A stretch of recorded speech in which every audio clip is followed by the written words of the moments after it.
Hello ప్రపంచం, ఈ గట్టునుంటారా ఆ గట్టునుంటారా?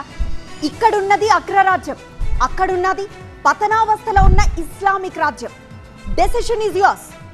నింగి నేల నీరు ఏ రకంగానూ ఆర్థికంగా భౌతికంగా మాట సాయంగా ఆ దేశానికి సహాయం అంటూ చేశారో ఖబర్దార్.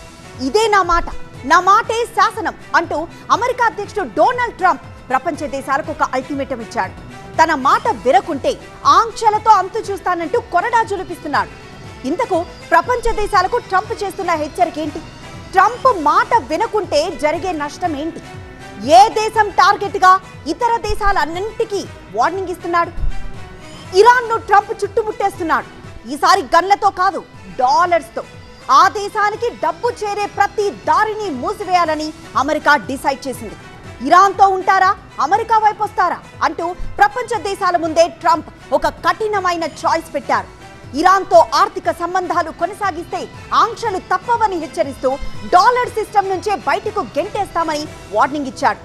ఇరాన్ ఎలాగూ మాట వినట్లేదని దాని ఆయువు పట్టుపైన పట్టు బిగించేందుకు ట్రంప్ డిసైడ్ అయ్యాడు. ఇంతకు ఇరాన్ ఆదాయ మార్గాలేంటో ఇప్పుడు చూద్దాం.